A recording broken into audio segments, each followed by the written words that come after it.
Maayong adlaw, Luzon, Visayas, and Mindanao. Welcome sa panibagong episode ng More Stories. Ako po si Bettina Briones. Handa ka na ba? Because we have more stories para sa'yo.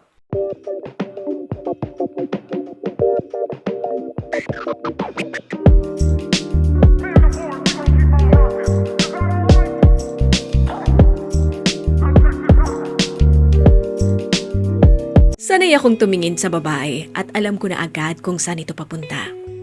Isang malagkit na titig sa leeg, papunta sa labi, eye contact. Kung paano siya hihinga at ang tunog ng hingal niya. Makulit ang imagination ko, Bettina. Kaya saludo agad ang sundalo ko. Ganun ako magnasa sa babae. Sa dami ng babaeng dumaan sa kama ko, may isang babaeng dumiretso sa puso ko. Hello, Bettina. Tawagin niyo na lang po ako sa pangalang Adrian, 25 years old. Panganay sa 3 magkakapatid. Lumaki po ako sa Batangas pero ngayon ay nagtatrabaho dito sa Makati. Hindi ako naging ganito dahil trip ko lang. Lumaki ako sa bahay na puro sigawan, babaero ang tatay ko, tahimik lang si mama. Pero alam kong nasasaktan siya.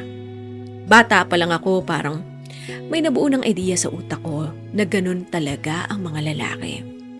High school pa lang ako, may girlfriend na ako. College, mas lalo. Nung nag-college ako sa Maynila, doon talaga ako nagbago. May freedom, may party, may bagong mundo. Natutunan kong gamitin yung charm ko, Bettina. Hindi ako yung pinakagwapo sa barkada pero marunong akong magsalita. Marunong ako magbasa ng body language. Alam ko kung kailan lalapit at kung kailan aatras. Sanay ako sa late night chats, sa mga meetups na walang label, sa walang commitment. Hindi ako nanluloko technically, malinaw sa simulaan o walang seryosohan.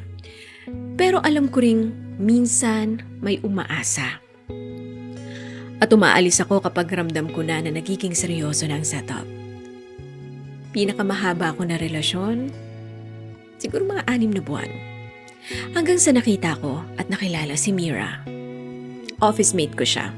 Tahimik, hindi sumasama sa inuman, hindi siya impressed sa akin. Isang beses nag-joke ako ng medyo flirty.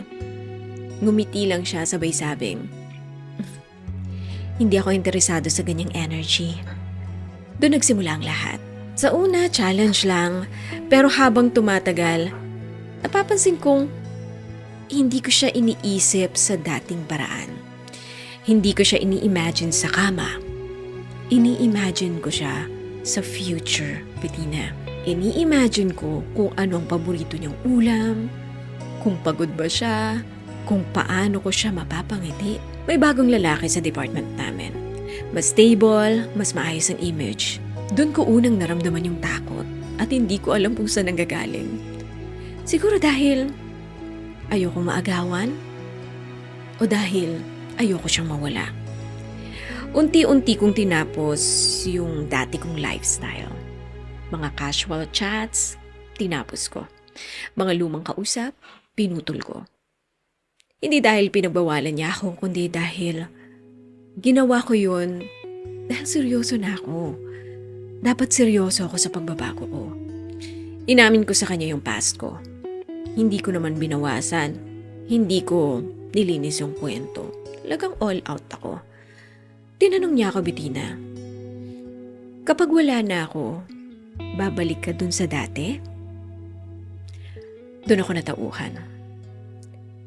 Hindi pala sapat yung sabihing, mahal mo isang tao. Kailangan handa kang iwan ang version ng sarili mo na pwedeng makasira sa kanya. Ngayon, 6 na buwan na kaming maayos. Walang madalian, walang pressure.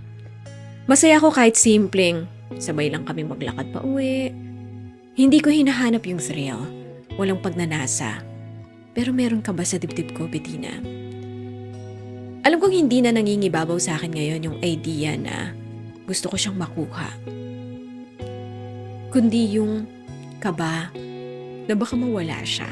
Iba pala kapag hindi pagnanasa ang dumidikta sa'yo. Hanggang dito na lamang po muna ang aking kwento. Babalik ako kapag meron ng progress sa relasyon namin. Ang inyong kapamilya, Adrian.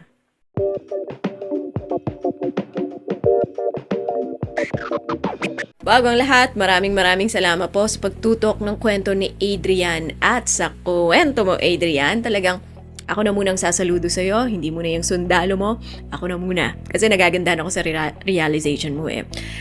Pero ang tandaan nating lahat, mga kapamilyang kamarkada, na ang dating lifestyle po, hindi basta-basta nawawala yan dahil sa kinilig ka o dahil sa in love ka ngayon.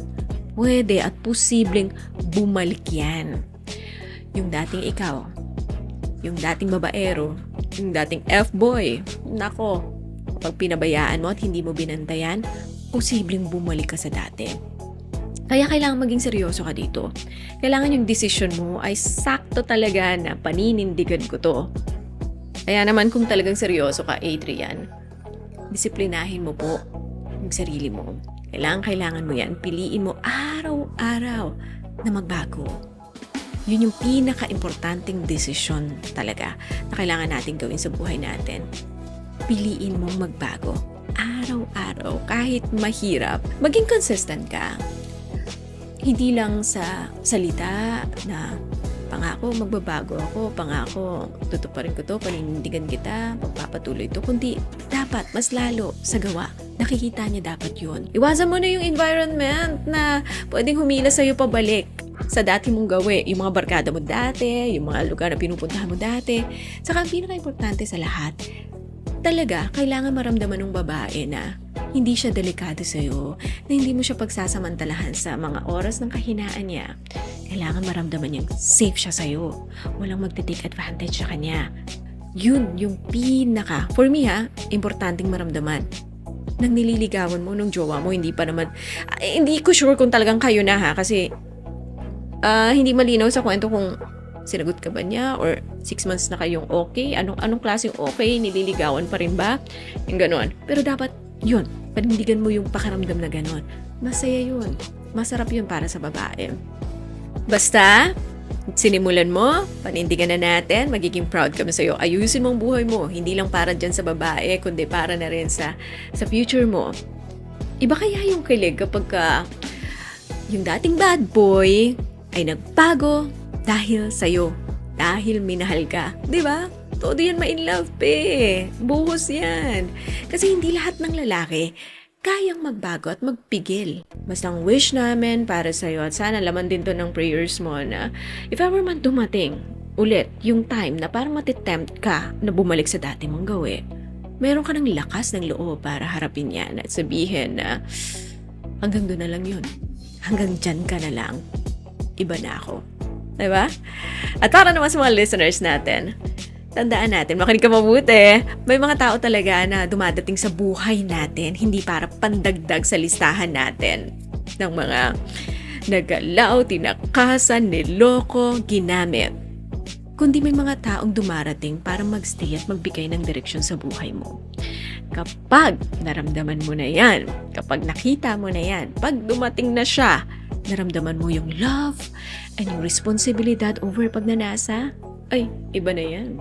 Alagaan mo na yan. Ingatan mo na yan. Daghang salamat kapamilyang kamarkada sa pagstay sa lahat ng mga tumututok talaga sa kada kwentong binibigay natin. Spotify, YouTube, Facebook, tuloy-tuloy lang po. Salamat sa patuloy na suporta. Baka kwento mo na rin ang sunod nating mabasa dito. Send mo na yan. Pag-usapan natin yan. More stories with Bettino Briones. Hanggang sa muli.